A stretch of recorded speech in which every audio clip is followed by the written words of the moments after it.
शब्दों पे अमल कम करते हैं। तो भागवत सुन इसीलिए विमान लेकर के आए और धुंधकारी की मुक्ति कैसे हो गई, प्रभु का पार्षद हो गए। और श्रावण मास से कथा और श्रोता 3 प्रकार के होते हैं।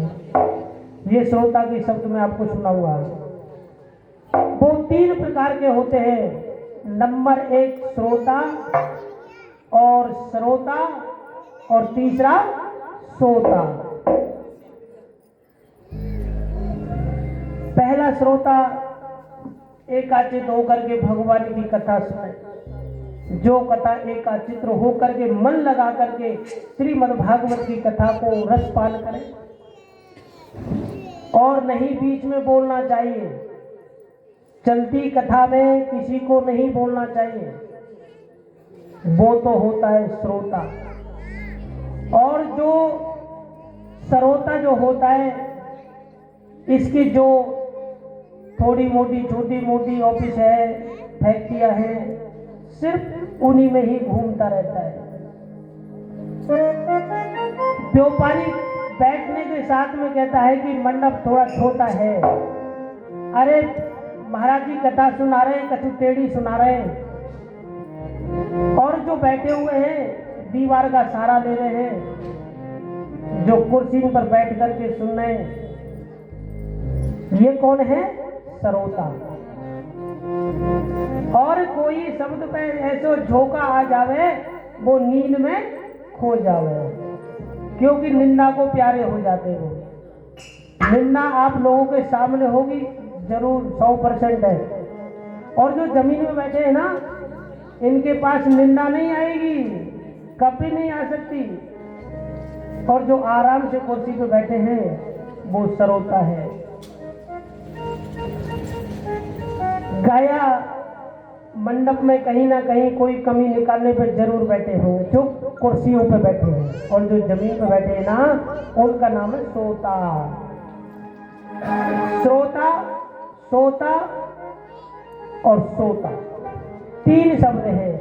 तीसरी बार में कहते हैं कि बड़ी शांति मिल रही है, मैं तो घर के बड़े झंझटों से छूट करके 2 घंटे का समय निकाला, मैं भी व्यास मंच के आप सामने चलती हूँ। आज उसी व्यास मंच के सामने बैठ करके कितने ठाकुर जी का नाम लिया होगा, और हमारे साथियों ने कुछ गाया होगा तो तुम थोड़ा बहुत ध्यान से सुना होगा। अगर वो भी नहीं सुनाया तो आंखों से तो देखा होगा। चलो आंखों से नहीं देखा, फिर क्या होगा? एक ना एक दूसरे की शक्ल देखने को तो मिली, कुछ तो मिला। वो होता है सुख। पांडाल में बांस खड़ा हुआ है, बंदी के सहारे से कमर लगाई और वो सो गया, वो तो है सुख। और जैसे ही मंच पे जो कथा प्रारंभ चल रही थी, और जो श्रोता है ना 10 कवियों को निकाल करके बैठ गया, और उसने कमर लगाई और उसको निंदा को प्यारे हो गए, नींद आ गई। इधर से कहीं से घूमता हुआ, क्या बोलते हैं उसको, भैरव जी आए, उसने भी कथा सुनी। जैसे इनके यहाँ छोटी छोटे बिल्लियों के बच्चे हैं ना, ऐसे ही घूम रहे थे। अब जैसे ही नींद आ गई और उसका मुंह फटा रह गया, और भैरव जी आए, टांग उठाई और उसके मुख में आचमन डाल दिया। और वो डाल करके रोके नहीं, वो सीधे अपनी रास्ता पकड़ लिए। ऐसे वो नींद को प्यारे हो गए, और ऐसे भैरव जी आए, टांग उठाई, पंचामृत डाल करके वो अपने घर चल पड़े। बोली वाला गोविंद भगवान की जय। लेकिन श्रोता वही मिलते हैं जो कथा के नियमों को समझे, नियमों का पालन करें। आपको बताऊं एक बात, जब आप 7 दिन की कथा श्रवण करना चाहते हैं तो दिन का भोजन कम कर दीजिए, और रात्रि का भोजन पेट भर के खाओ, ताशी के निंदा को प्यारे होते हैं। घर वाले कहे 1 लोटा पानी लियो, कह दिए तो खुद ले लो उठ करके, मेरे बस की ना है, मैं तो कथा सुन के आई, मैं तो सोऊंगी। तो 7 दिन तक थोड़ा समय निकालिए, और भोजन दिन का कम कर दीजिए।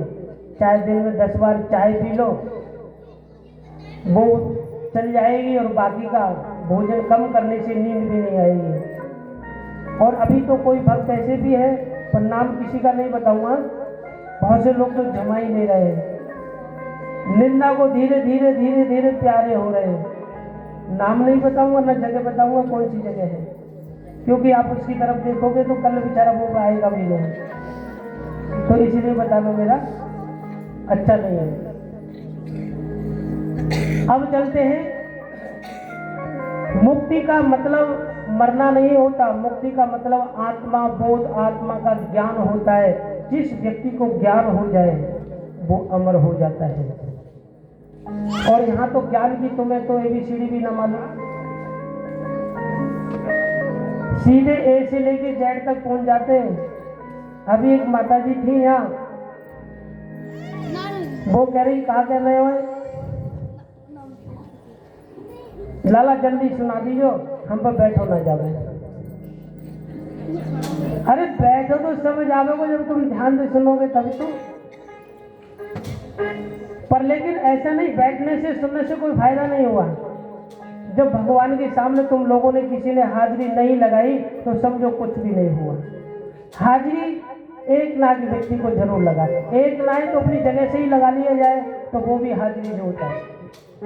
जीवत मुक्त का जिसे आत्मबोध जीवत नहीं हुआ। और पुनरपि जन्म रूपी पुनरप मरणमः, पुनरपि जन्मः पुनरपि मरणम्, पुनरपि जननी जठरे शयनः। शयन कर कहा गया कि भागवत जब तक सुनी जाए तब तक ब्राह्मण से उसका मुख से कोई शब्द नहीं निकले, तब तक उसके मुख की तरफ देखते रहो। बल्कि आप मेरी तरफ नहीं देख रहे हो, ऐसे मेरे गोविंद कई बैठे हैं उनकी तरफ देखिए। विधान समाधान सब उन्हीं से है। महीना श्रीमद् भागवत की कथा का, जब कथा के सावन के महीने में बहुत कथा चलती है। और भैया जिस घर में परिवार में विरोध फैल जाए वो क्वार के महीने में देवताओं को कथा सुनानी चाहिए श्राद्ध पक्ष में, क्योंकि 16 दिन अपने स्थान को छोड़ करके बाहर बैठे रहते हैं। कौन हमारे घर का व्यक्ति आए और कौन व्यक्ति हमारे लिए भोजन लेकर आए, देवी देवता सब देखते हैं। पर लेकिन एक बात और बताऊं, थोड़ा कड़वी बात लगेगी, पर लगे तो लगे तो मेरे कहा बिगाड़ोगे। जो मुझे कहना है मैं तो कह के ही जाऊंगा और कह के अपने घर चला जाऊंगा। बोलू? देखो कुछ लोग तो कहने की बोले मत। जब तक देवी देवताओं का भोजन अर्पण नहीं हुआ, अपनी थाली में से भोजन का तनु का नहीं निकला, तो वो भोजन हमारे लिए स्वादिष्ट नहीं होगा। यदि जल पियोगे तो जल भी हटाओ, अन्न खाओगे तो अन्न भी निकालो, चाय पिए तो चाय भी निकालो। पर लेकिन सबसे मेन बात तो यह है, जीते जी कछु ना कर पाए, मरने के बाद करने से फायदा क्या हुआ।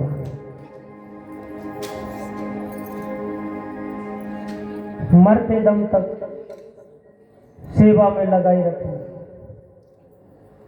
जब जीते जी तुम जल ना दे पाए तो मरने के बाद ही क्या कर पाओगे।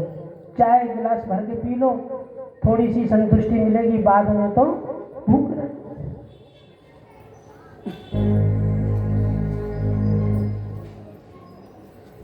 जीवन भर तक सेवा में लगाए रखो ना,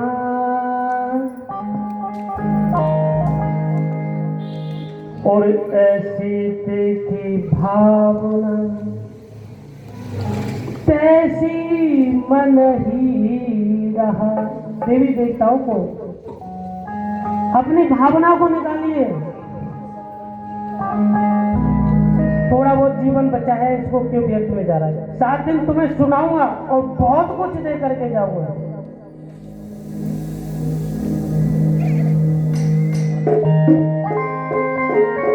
सब ऐसा नहीं भैया, टूटे हुए हो। अच्छे तंदुरुस्त होकर के बैठो। जो पड़ोसी भी कहेगी भैया तेरी कमर में दर्द है ना है, बोल बिल्कुल ना है, तो मेरी भी तो तुम्हें देख के होगा, ऐसा सोचिए। देखो हमारी माता जी पहले ऐसी थी, अब तो स्ट्रांग हो गई है, कुछ हिम्मत आ गई है। हर की अंत समय याद आई, सारा जीवन निकल जाता है, बचपन बुढ़ापा आता है ना, तब याद आता है कि हे परमात्मा जब घोटिल में दर्द हो ना, बड़े बड़े याद करें भगवान है। अम्मा ऐसे ही ना, हाँ देख ले, पूछ ले अम्मा। हर की अंत समय याद आए, हर की अंत समय याद आए, हर की अंत समय याद आए। कोई न मेरा, मेरा किसी का, कोई न मेरा, मेरा किसी का, सबसे धोकर खाए, सबसे धोकर खाए। हर की अंत समय याद आई, हर की अंत समय याद आई।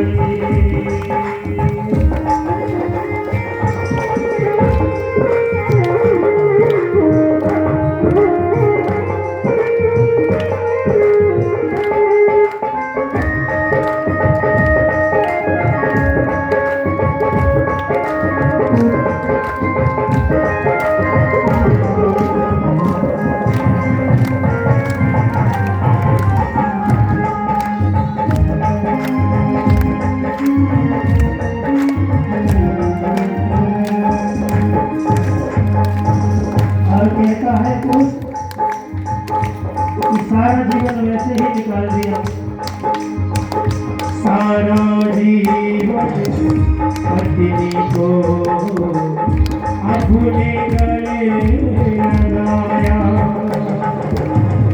सारा जीवन पत्नी को अपने गले लगाया। बेटों की खातिर मैंने अपना सारा जीवन गवाया,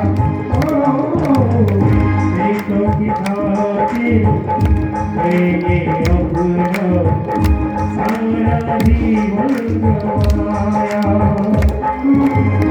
छोड़ चले गए सारे अपने, छोड़ चले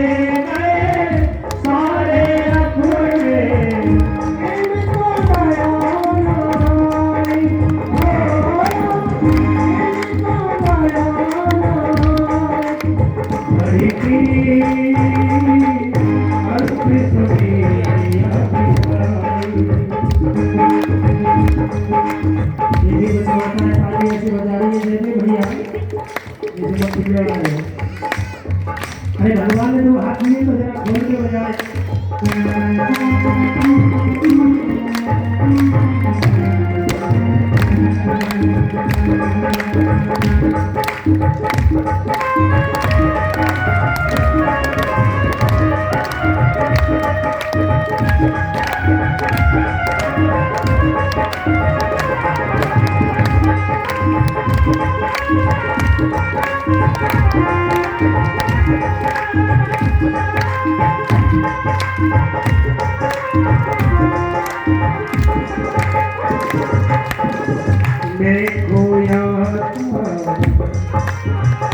मैं खोया था मोहमाया में, जीवन व्यर्थ गवाया। मैं खोया था मोहमाया में, जीवन व्यर्थ गवाया। कोई किसी का हुआ न जग में, आज मुझे आया। कोई किसी का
भागवत का कथा का शास्त्रों का वेद वेदांत का ज्ञाता होता है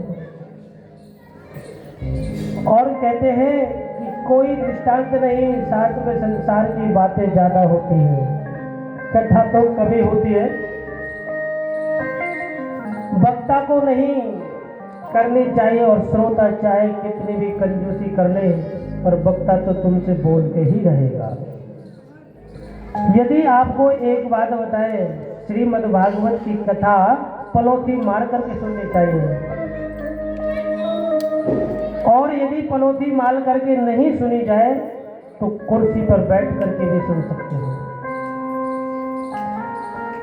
क्योंकि उदारता इस ज्ञान का उत्सव लोग ही ताली बजा करके होता है, बल्कि ढोलक जब बजती है दोनों हाथों से बजती है, एक से नहीं बजती। एक तो अहंकार हो गया, जब कोई नमस्कार प्रणाम करना चाहे तो वो ऐसे कर देता है, जब वो थप्पड़ मारेगा बड़े भाव के साथ। भागवत जी की कथा बड़े भाव से और प्रेम से सुननी चाहिए, चाहे तुम आधा घंटा सुनो,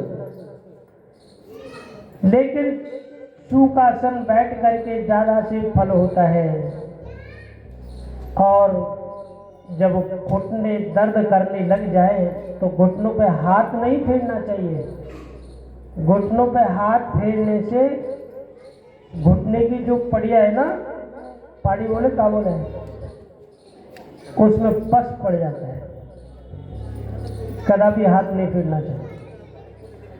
ऐसे ठोक लो किसी हाथ से, ऐसे पैरों को घुटनों को ठोक सकते हो, मगर हाथ मत फेरना। और जब तक सिंहासन तब तक बैठते हैं तो राम जी की इच्छा हो गई है। भाई जब आप कथा सुन के आए, दर्द नहीं हुआ तो आप क्या बोलोगे? सब ऊपर वाले की दया है, हम पर बड़ी राम जी की इच्छा हो गई। ये माता जी कहाँ बैठ पाती हैं? ये भी आज बैठ गई, बहुत समझो इन पे भी बैठा ना जाए। तो ये थोड़ी कहेंगे राम जी कृपा हो गई, ये कहेंगे अब तो भगवान की कृपा हो गई। अरे भगवान ही तो वही है, राम जी है, सब कुछ वही है। अपने आसन से जो राम जी जैसे कहते हैं वैसा है, सुनने की हमारी इच्छा है तो बड़ी आज हम पर राम जी की बड़ी कृपा हो गई। बराबर ही महाराज, लेकिन इनका नियम भी तो है। इसका नियम मैंने बीच में बता चुका था, दिन का भोजन कम कर दो, शाम का पेट भर के खा लो, नींद भी अच्छी आएगी, फुर्सत भी मिलेगी। और यदि 15 दिन में एक बार भूखा रहना पड़े, अगर ज्यादा ही भोजन भट्टे हैं उन पर ना रह जाए। देखो भैया, जब तक आप लोगों को जमाई आए तो मुंह पर कपड़ा रख दिया करो, तो तुम्हें एक दूसरे को देख के जमाई आ गई तो सब मुंह फाड़े में लग जाएंगे। बोलिए मुंह फट्ट भगवान की।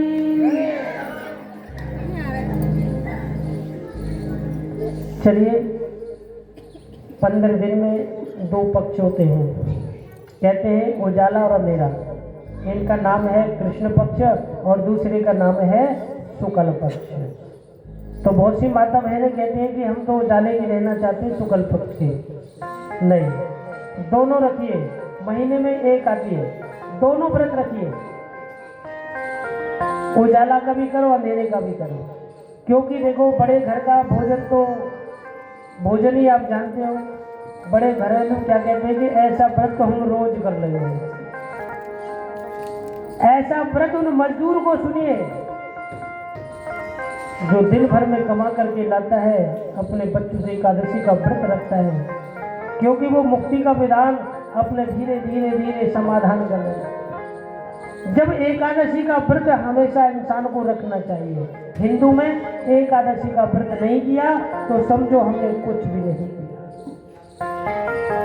और माता पिता की सेवा कर ली तो समझो कि हमारा उद्धार हो गया।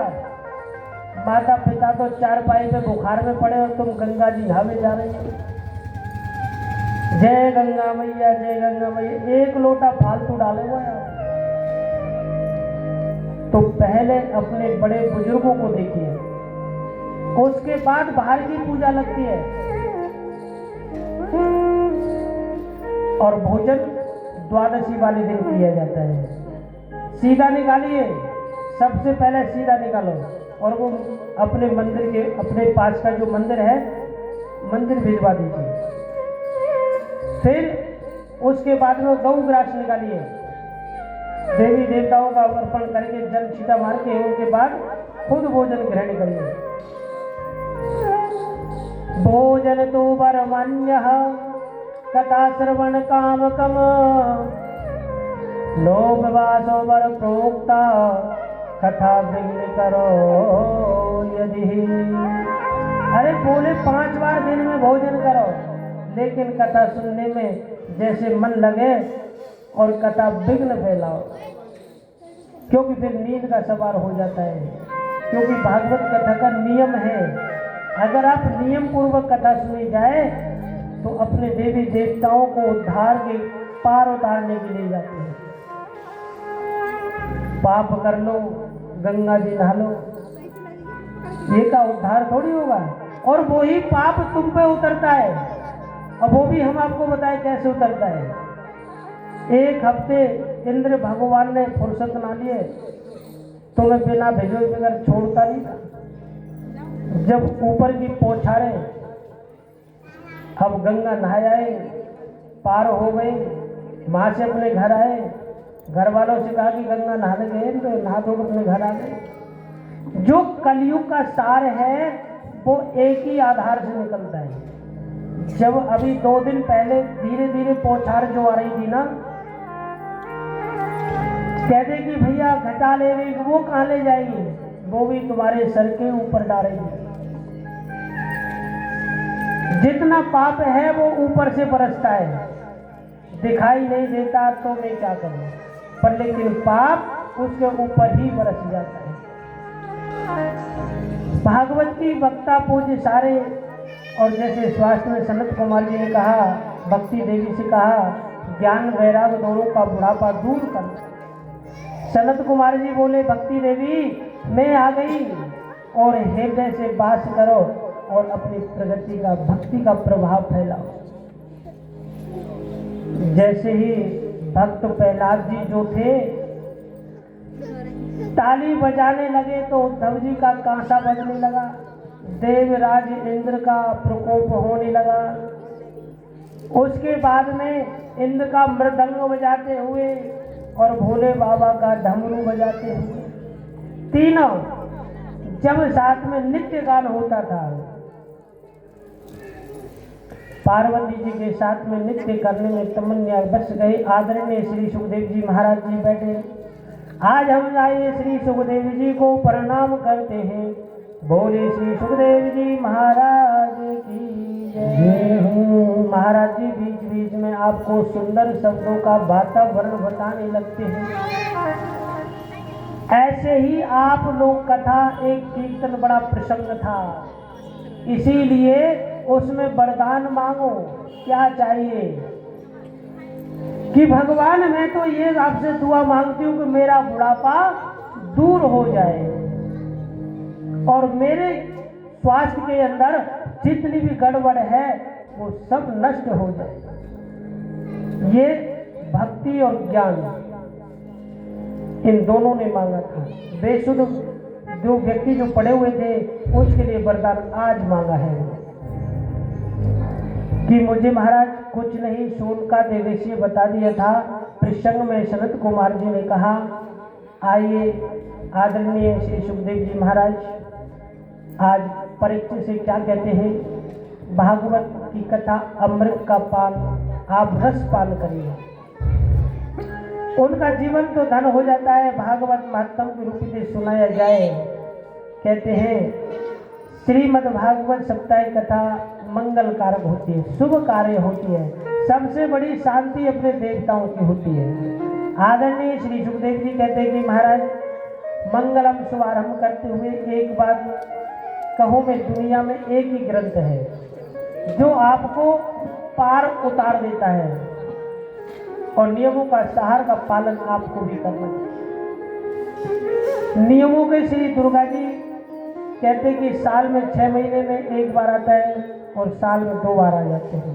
माँ दुर्गा जी की पूजा होती है, सिर्फ दुर्गा जी के हिसाब से ही चलना पड़ता है।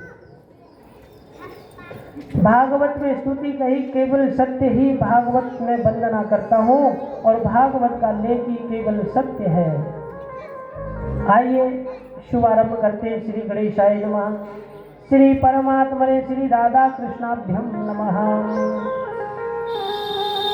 जन्मदस्य जनवाद्य आर्तोचर सुराजः तेन ब्रह्मदेहिके ग्रन्थि यत्र श्री सूर्यः तेजो वारी मृदां तथा या आदिकैग्वन्तिः विनिमयो यत्र मृषा धनम सदा सत्य परम धीमहि। धनमयता सदा रुक्त हो सत्यम परम जाय धीमहि। आइए श्री सुखदेव जी को प्रणाम किया। स्वर में बोलिए कि परम ब्रह्मा वेदांत यज्ञ को समझना चाहिए। बड़े बड़े सूर लोग इस कथा को सुन करके भी प्राप्त हो जाते हैं। इस कथा को बड़े बड़े पापी सुन करके मुक्त हो जाते हैं। सत्य वचन हम वंदना करते हैं सज्जनों। हम यही सत्य की बात क्यों कही थी, भागवत की कथा में पहले मध्य और अंत में सत्य है। हमारे पास में जो बचने वाला है वो सत्य ही बचता है, अन्यथा और कोई सवाल नहीं है। सत्य ही भागवत का अंतिम माध्यम ऐसा आता है कस्म। इसीलिए व्यास जी बता रहे हैं कि सत्य श्री नारायण हरि और सत्य नारायण राम हरि और स्वयं ही सत्य है, इसीलिए सत्य परम धीमहि। धर्म न दोषर सत्य समाना, आगम निगम पुराणो बखाना। धर्म न दूसरे सत्य समाना, आगम निगम पुराण बखाना। सत्य से बढ़ करके और कोई सत्य नहीं है। वेद व्यास जी ने लिखा था, असत्य पराधर्मो आर्थिक क्यों नहीं। श्रीमद् भागवत की कथा के 7 दिन का आप लोगों ने कलावा भी नहीं बनवाया था। और भैया कलश यात्रा तो ऐसी निकाली जैसे 90 की स्पीड में चल रहे हो। हमें तो आपकी बात बहुत ध्यान रहेगी। और जब भोजन करते समय याद आ गई तो समझ लो कि ठंडा लग गए हो, फिर वो खाना भी छूट जाएगा। जैसे समझो कि सूरज निकल रहा है, अगर हमारे साथ चलते तो धूप में बैठते, तुम भीगे, अपना ही बिगाड़ा, हमारा क्या बिगाड़ा। पीले लाल वस्त्र पहन कर आए, पूरा मेकअप किया, एक दूसरे को दिखाया, वो भी ढल गया होगा। वो ढलता वो यूं गया ना कि आपको बहुत जल्दबाजी थी, वो तो ढल नहीं रहा। और जब यदि आप किसी का सहारा लेके चलते तो कुछ नहीं होता। हम भी तो चले थे, हम तो सूखे आए थे, सूखे ही गए थे।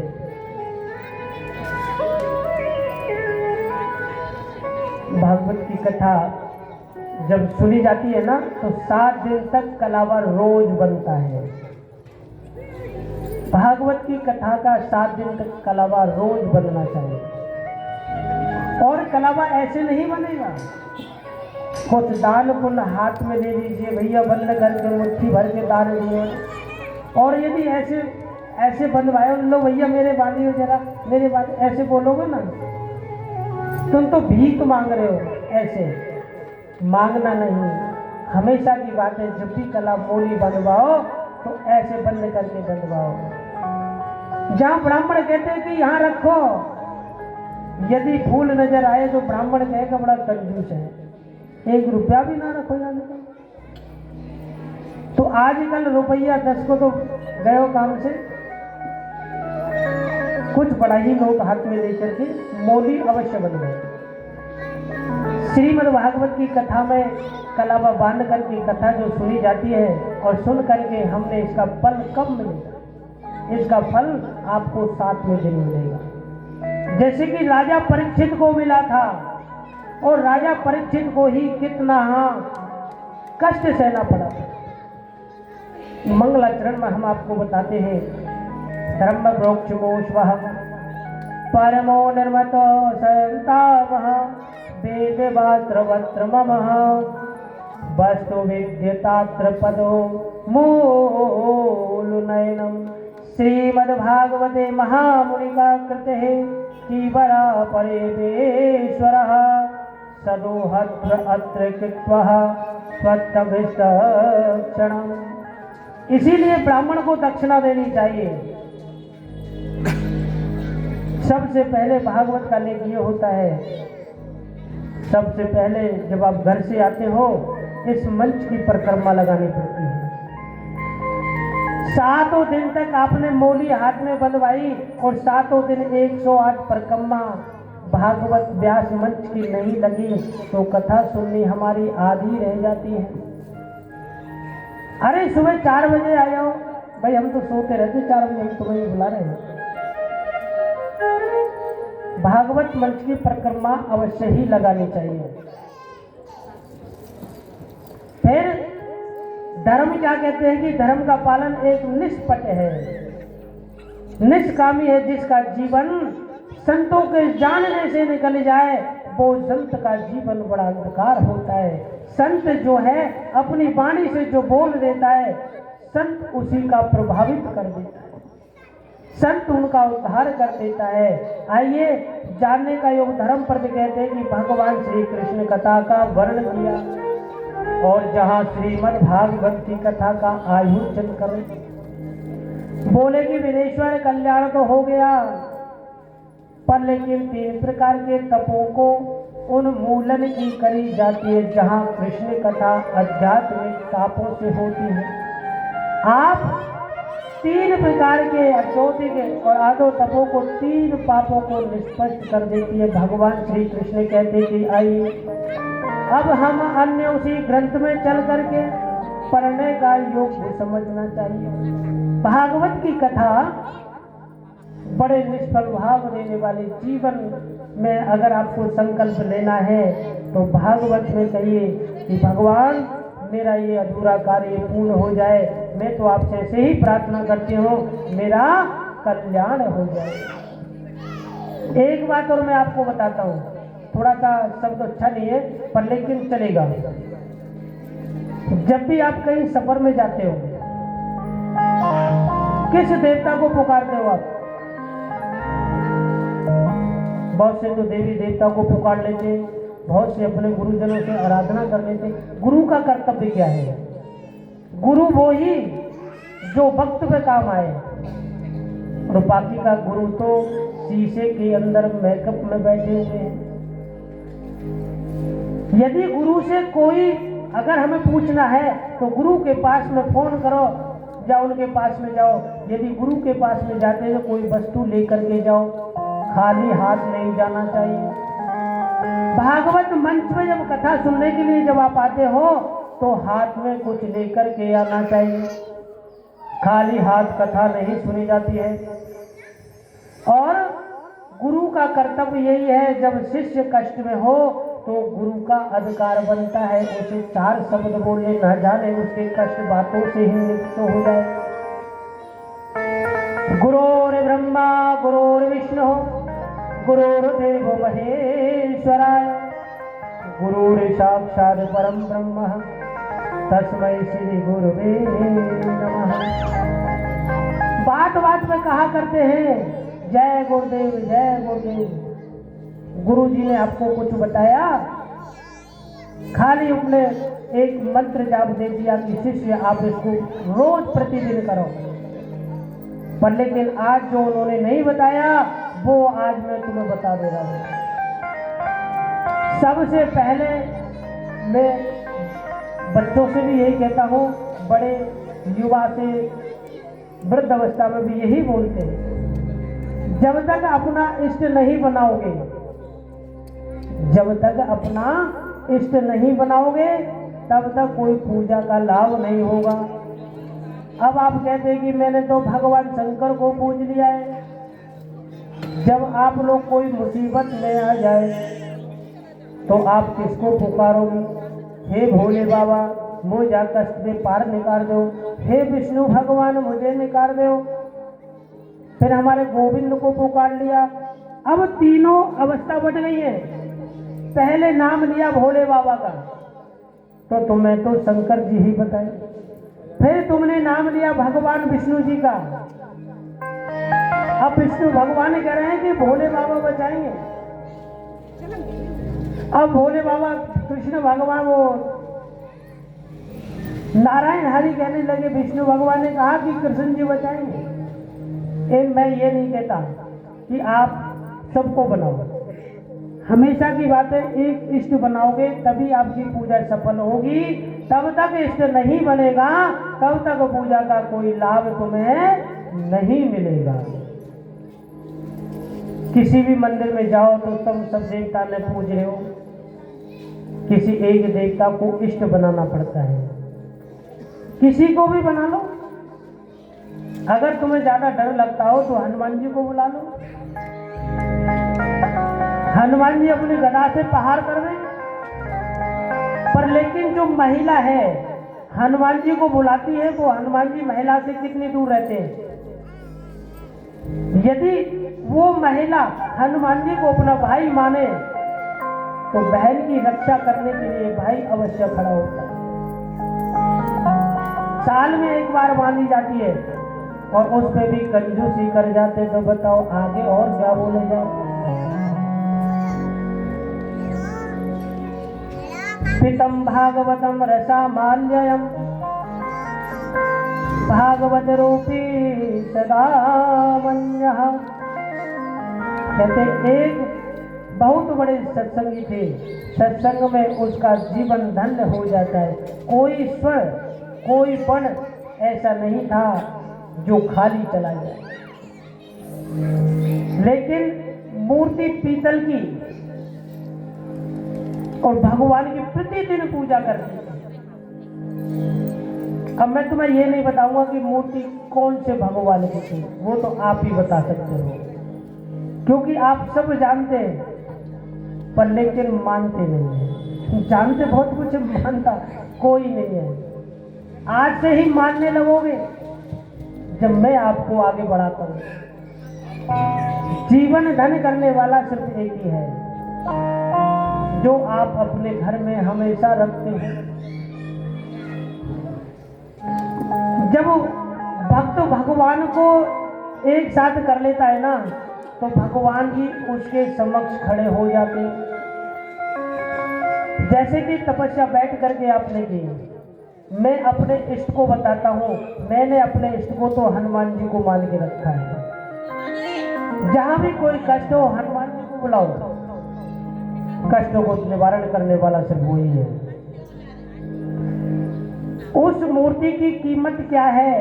सुनहार बोला, उस मूर्ति की कीमत आप दे पाओगे? बताइए।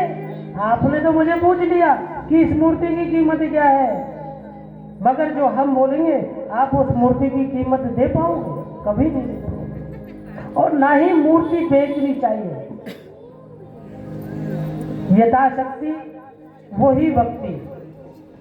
अगर आपको किसी को दान में दे तो मूर्ति को भैया मुंह पर सेवा ना हो रही है, बस सेवा तुमने कर ली। तो ऐसे तो मूर्ति आराम से जा सकती है। बहन कितने पैसा दे दो, मूर्ति की कीमत आज तक कोई दे नहीं पाया, और समय की कीमत भी कोई नहीं दे पाया। तो आप भगवान के बारे में मूर्ति का भाव करें। अरे साहब बिल्कुल नहीं, मैं तो ये पूछ रहा हूँ मूर्ति की कीमत नहीं, मैं तो इस पीतल की कीमत पूछ रहा हूँ। इस कीमत क्या होगी? लेकिन सोना नहीं है, लेकिन लाखों रुपए से तो होगा। कीमत तो सिर्फ एक ही है। वो क्या? अगर तुम दे सको तो मैं मांगो। बोलो भैया क्या चाहिए? मुझे तो सिर्फ गोविंद की भक्ति दे दो, मुझे भक्ति के अलावा और कोई नहीं चाहिए। राम चरित जे सुनत अधाये, रस विशेष जा नातिन नाये। राम चरित जे सुनत अधाये, रस विशेष नातिन नाये।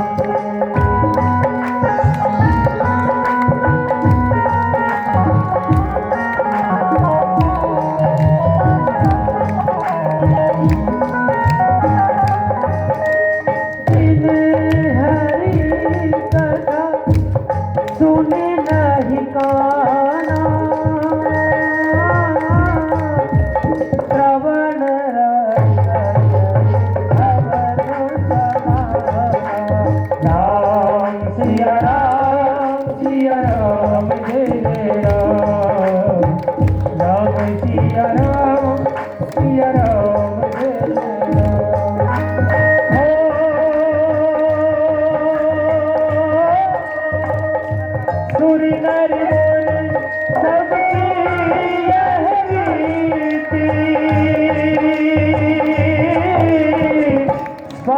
खिलाग करे सब प्रीति राम सिया राम जय जय राम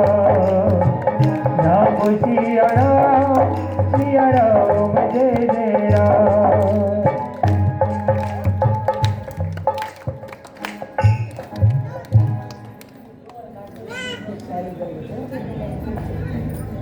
बोले श्यामत रामचंद्र भगवान। ऐसी परम कथा को सुनने से ठाकुर जी कहते हैं कि यही कथा श्रीमद् भागवत में हमने सुनी थी। प्रभु की कृपा भयो सब काजो जन्म हमारा सफल बहना। अरे हमारा जीवन जो है धन्य इसी से हुआ है। कलयुग केवल नाम आधारा। जब कलयुग की टांग पकड़ ली जाए तो प्रभु का आश्रय बिल्कुल। कितनी बार ऐसा जिसने भाव आता है तो कथा तुरंत ही समझना चाहिए। आज हमने भरोसा कर लिया सरकार श्याम का। हमने भरोसा कर लिया सरकार श्याम का। भरोसा कर लिया सरकार श्याम का। सरकार श्याम सरकार श्याम सरकार श्याम का। सरकार श्याम सरकार श्याम सरकार श्याम का।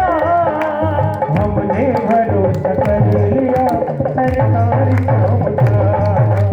हमने भरोसा कर लिया सरकार श्याम का।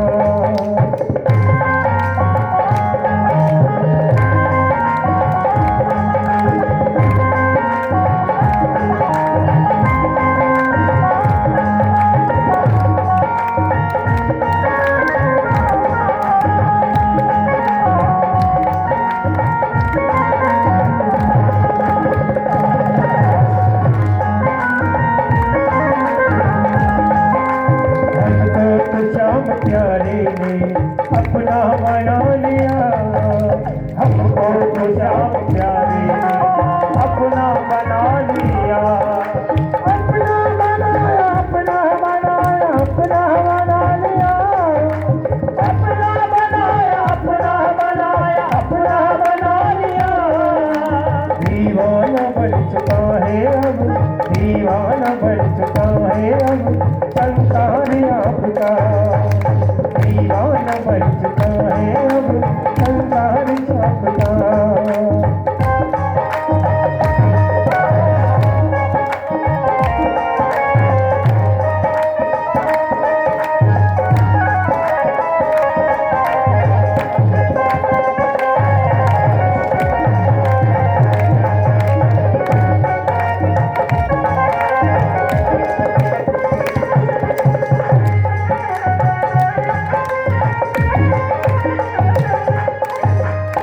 श्याम के दरबार जाता है खाली हाथ नहीं आता है।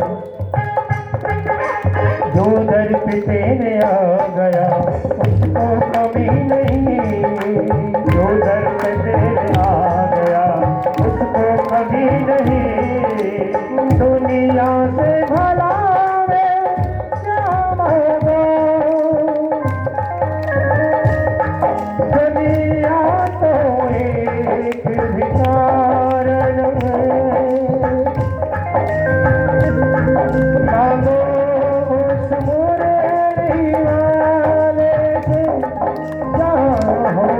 कभी इनकार नहीं। उधर पे तेरे आ गया तो कभी नहीं। उधर पे तेरे आ गया उसको कभी नहीं। उसको कभी हंसको कभी हंसको कभी नहीं। उसको कभी हंसको कभी हंसको कभी नहीं। इधर के उसने पा लिया वो प्यार आपका।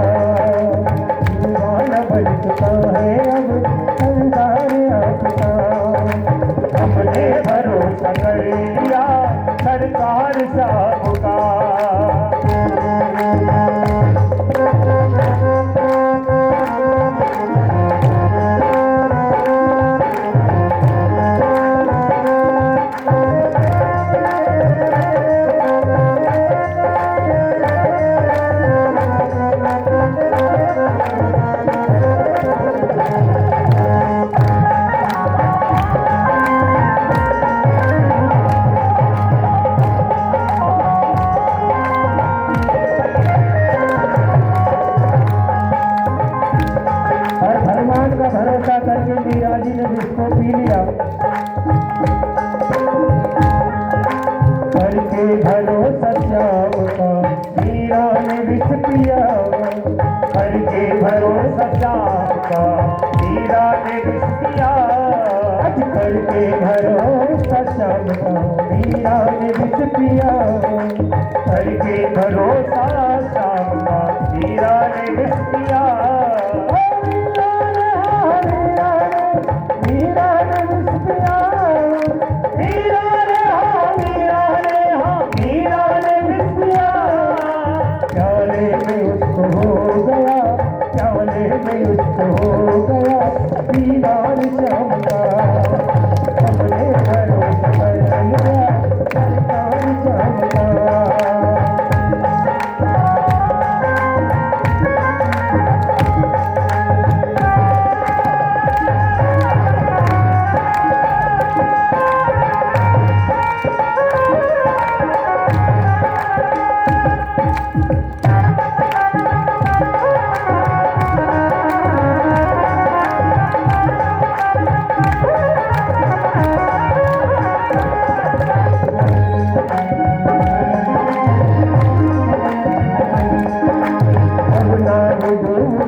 लगी मेरी भंवर में।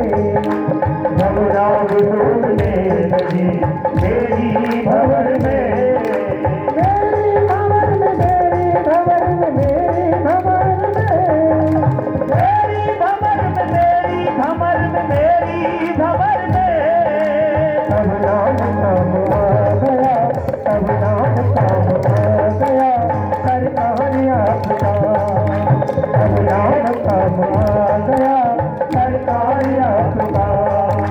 हमने भरोसा कर लिया सरकार श्याम का। हमने भरोसा कर लिया सरकार श्याम का। अभी हमने भरोसा कर लिया सरकार श्याम का। सरकार श्याम सरकार श्याम सरकार श्याम का।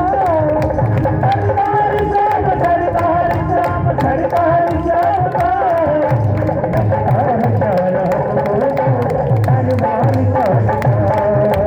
जनता श्याम हमको हनुमान श्याम का। अधिकता श्याम हमको हनुमान श्याम का। हनुमान श्याम का।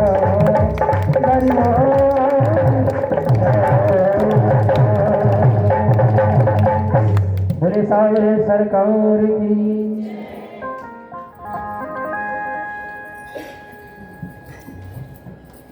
अभी आप लोगों ने जय बोले कि है बोला था। मैं तुम्ही लोगों पे ध्यान दे रहा था इस बात के लिए कि जय बोले कि है। हमारे कछु जय बोल रहे कछु तो बोल ही नहीं रहे बेचारे सब तो बैठे। इनकी थोड़ी सी सुस्ती दूर करी जाए तभी तो।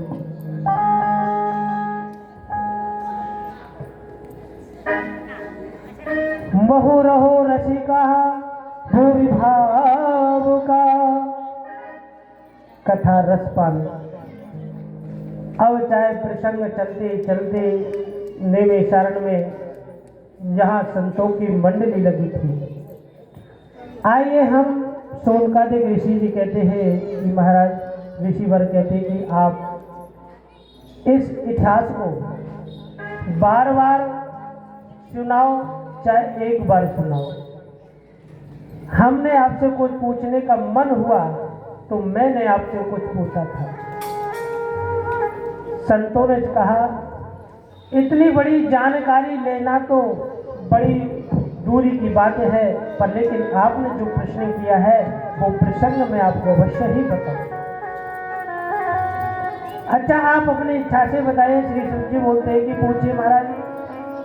सोनकादिक ऋषि बोले कि आज आपसे एक दो नहीं मैं प्रश्न करता हूँ। पहला प्रश्न मैं आपसे ये कहता हूँ कि पहले प्रश्न में मानव के लिए क्या धर्म है। मानव के लिए धर्म क्या है। जहां श्रीमद्भागवत रसपान हो, पहला धर्म आप आइए भगवान को अपना मस्तक झुकाइए। झुकाने के बाद परिक्रमा लगाइए, 108 परिक्रमा इसमें लगाई जाती है। रोज प्रतिदिन लगाइए, रोज। चाहे कोई वस्तु ले लो, सिक्का ले लो, टोपी ले लो, बिस्कुट ले लो। हमारे नागराज कहते हैं कि सीताफल आता है ना 10 किलो वाला, उससे परिक्रमा 108 लगाओ। तुम्हारे घर सारे में लगती होंगी महाराज जी बात।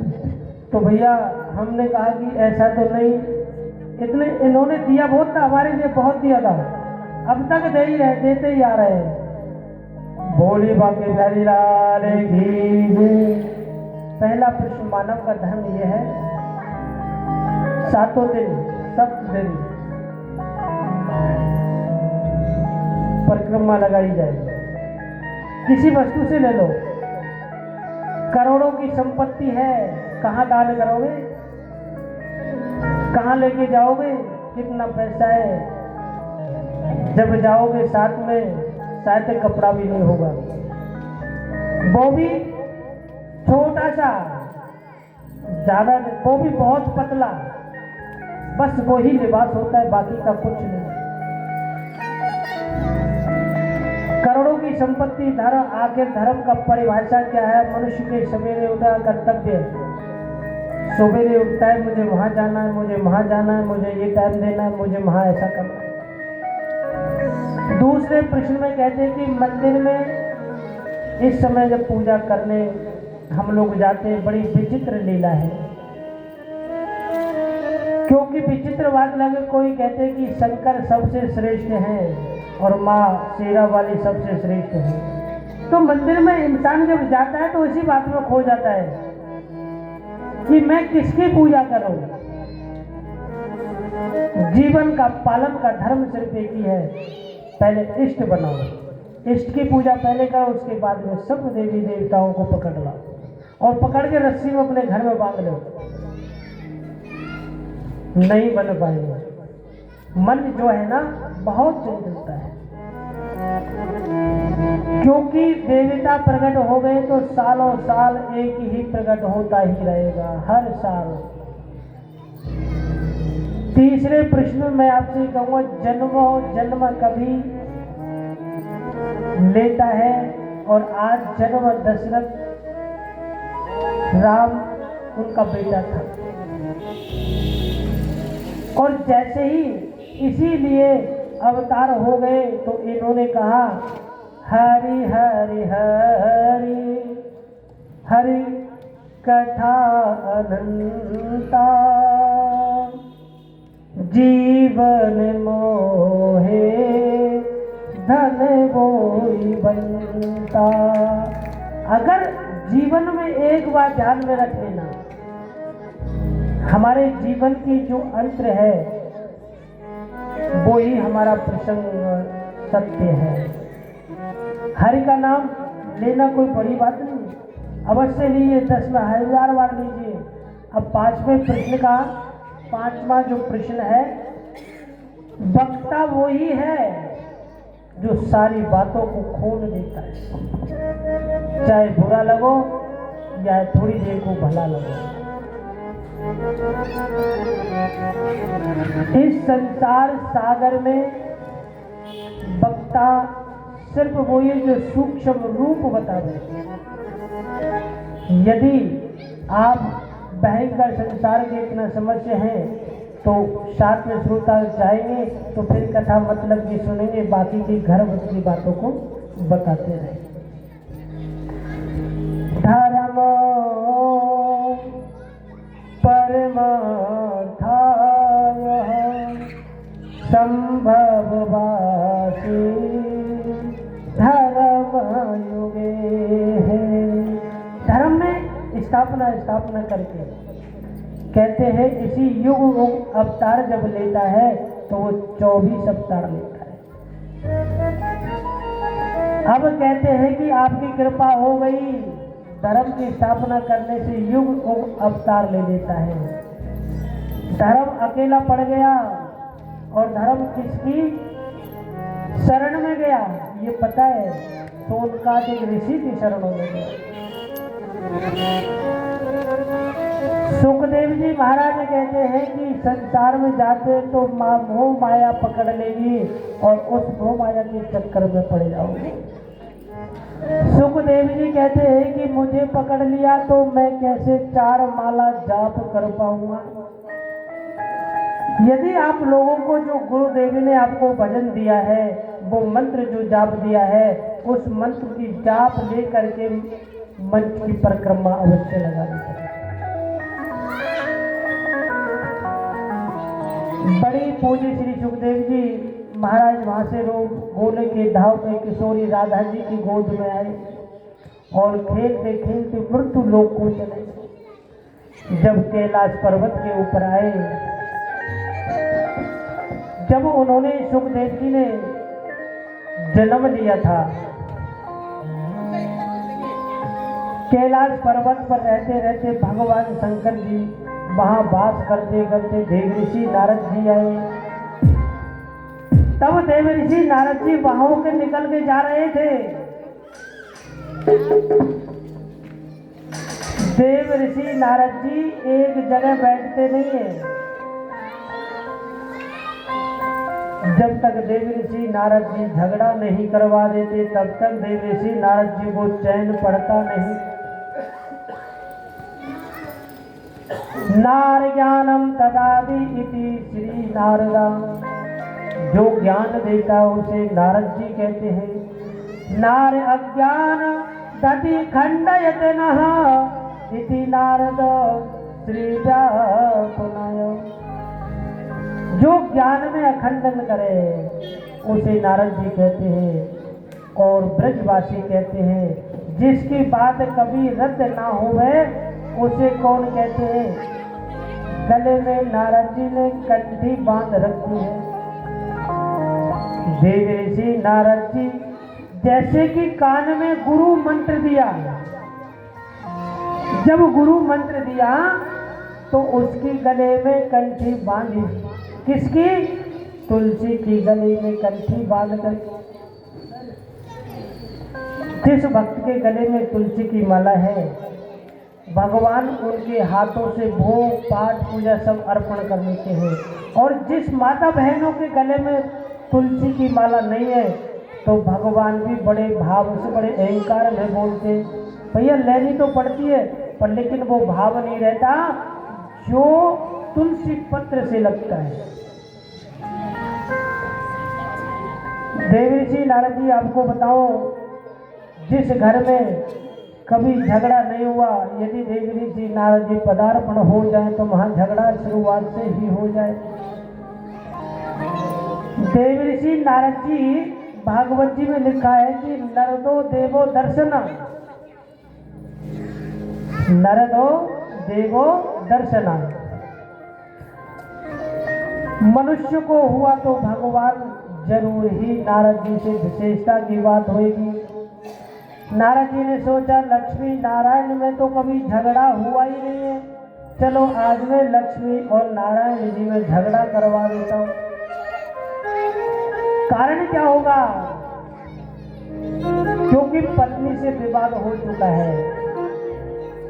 भगवान शंकर जी तो गुफा में तपस्या में बैठे हैं, चलो आज मैं माता पार्वती से कुछ ऐसी बातें कह के आऊंगा तो महादेव जी को तुरंत ही पकड़ लेगी। महादेव जी से कहेगी, जब भोले बाबा माता पार्वती से कहेंगे अरे भाग्यवान क्या बात है, तो माता पार्वती अपना मुंह फेर लेगी। क्योंकि देवऋषि नारद जी ने माता पार्वती से 2 शब्द कहे थे और उन्होंने पहले शब्द में क्या बोला कि माँ आपको पता है भोले बाबा के गले में कितनी कंठी है, कितनी माला है और काले सर्प भी है, ये आपको पता है? माता पार्वती ने देवऋषि नारद जी से कहा कि देखियो मुझे तो आज तक नहीं बताया, क्या आपको पूरी बात का पता है? बोला हाँ। बोल माँ देखिए मैं आपको बता देता हूँ। देवऋषि नारद जी ने बताया कि मैया एक बात और बताऊं मैं आपको, जितनी भोले बाबा के गले में माला पड़ी है ना, आप समझ जाओ कि माला किन किन नामों से पड़ी है। मैं ज्यादा बात से नहीं करूंगा, आप समझ जाइए।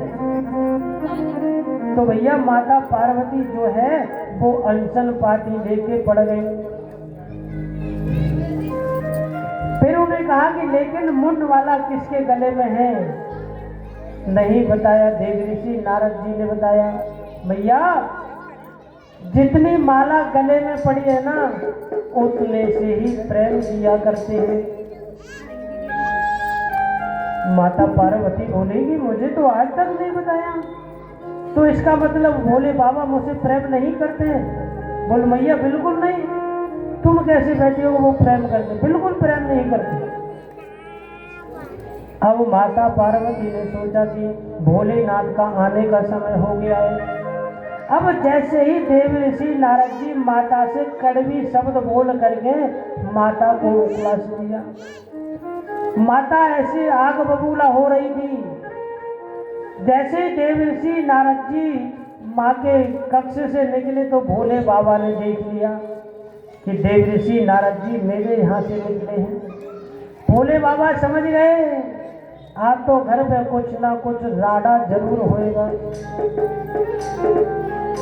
जैसे भोले बाबा ने कदम रखा, माता पार्वती ने जब बड़े सुंदर वस्त्र पहन रखे थे, आभूषणों से सजी हुई थी, माता पार्वती भी बड़े सुंदर भाव में बैठी। और जैसे ही देवर्षि नारद जी ने मंत्र फूका, उनके कान में ऐसा मंत्र फूका तो माता पार्वती को बहुत बुरा लगा। माता पार्वती ने अपनी जटाएं ऐसे कर ली कि जिन पता नहीं 4 गांवों की चुड़ैल आ गई हो, किसी को नहीं पता चल रहा कि माता पार्वती है। भोले बाबा बोले अरे भगवान क्या बात है, अभी आपने कुछ ऐसा देखा नहीं? जब भोले बाबा माता पार्वती के पीछे बैठे तो अपना मुंह फेर लिया। जब मुंह के सामने बैठे तो इधर से उधर मुंह फेर लिया। भोले बाबा समझ गए थे तो देव ऋषि नारद जी की चाल है। जब आभूषणों को जितने भी आभूषण पहन रखे थे वो सब अलग अलग मिले थे। भोले बाबा ने कहा कि सती आप मुझे ये बताओ कारण क्या है? माता पार्वती ने एक ही कहा ततो दानव दिव्य जात कर्म विधायका, इन कर्मों के बारे में आपने मुझे कुछ नहीं बताया। माता पार्वती बोली कि आपने आज तक मुझे एक बात छुपाई रखी क्या? तुमने मुझे एक बात छुपा के क्यों रखी? जब माता पार्वती ने सुंदर वस्त्र पहन रखे तो ऐसे मैंने कुचड़े पहले तो भोले बाबा कहने लगे कि भैया ये नहीं माने। शंकर जी के मन में सोचा कि पधारा है, याद होगी उनका कल्याण हो जाएगा। जिस शिव ने कहा कि क्या बात है देवी, आप इतनी उदास बैठी हो, क्या बात है? पार्वती जी बोली कि भगवान अब तुम मैं बहुत कपटी हो गई हो, बहुत कपटी हो, मैं तुमसे बात नहीं करूंगी। माता पार्वती बोली मैं तुमसे बात नहीं करूंगी, तुमने जितने गले में मुंड माला धारण कर रखी है, आप मुझे सत्य बोलना कि ये माला तुमने किन किन के नामों की धारण करी हुई है। अब भोले बाबा बेचारे फंस गए। अब भोले बाबा ने जरा देखा तो मेरे घर से जब देवर्षि नारद जी गए तो वही मेरे घर में आग लगा गए।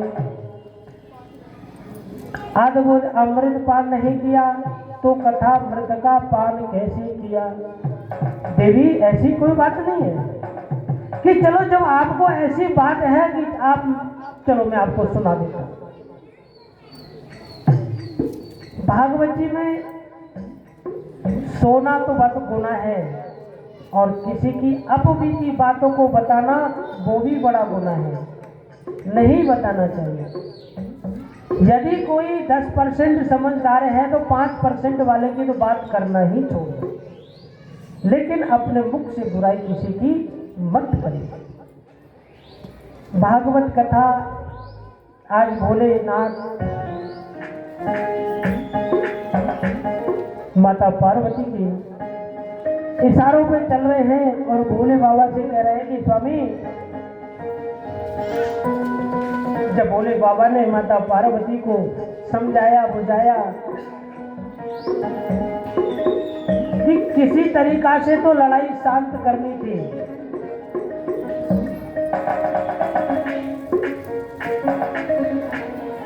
आज भोले बाबा ने माता पार्वती को अपने पास बुलाया और बैठा के ऐसी बातें करने लगे तो माता पार्वती जहां चल रही थी वो सब भूल गई। आज भोले बाबा ने कहा कि चलो मैं आज तुम्हें अमृत पान करा देता हूं और अमृत पान करना और अच्छी बातों को समझना।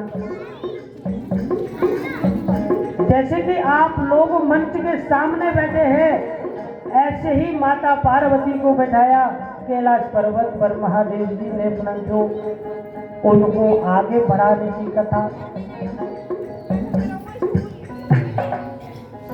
क्योंकि लेवल उठना नहीं चाहिए, भागवत की कथा में बीच में नहीं उठना चाहिए और यदि गुणगान हो तो उसमें जाकर के जरूर टांग फंसानी होनी चाहिए। अरे तू नाच गान कर सके तो मैं नहीं करूंगी, नहीं तुम्हें तो अभी ना नहीं करूंगी, तो ऐसे करके शर्मा शर्मी करके आज भगवान भोलेनाथ माता पार्वती को बड़ा चढ़ा लिया है। भोले बाबा आज मुझे कथा बस भावुक में खो गई और भावुक में ऐसा खोए। बोले श्री सुखदेव जी महाराज की, बोले श्री आनंद कंद भगवान की। आज भगवान भोलेनाथ ने माता पार्वती को कैलाश पर्वत पर कथा सुना रहे हैं।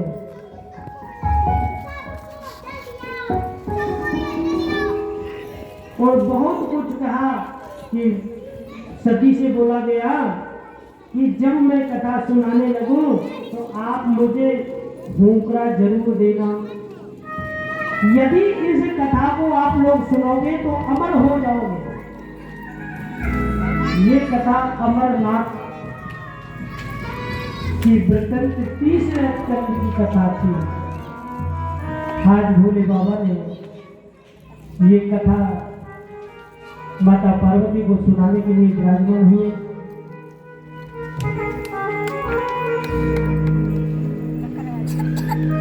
और ऐसा ही नहीं, घर घर में शिव शंकर प्रिया राम कथा कहो प्यारे, हर शिव शंकर प्रिया राम कथा कहो प्यारे, शिव शंकर प्रिया राम कथा कहो प्यारे, शिव शंकर प्रिया राम कथा कहो प्यारे, शिव शंकर प्रिया राम कथा कहो प्यारे। जिन जिन हरि कथा नहीं सुनी, जिन जिन हरि कथा नहीं सुनी, जिन जिन हरि कथा नहीं सुनी, जिन जिन हरि कथा नहीं सुनी, जाने भूल तो मेरो जिया राम कथा कहो प्यारे, शिव शंकर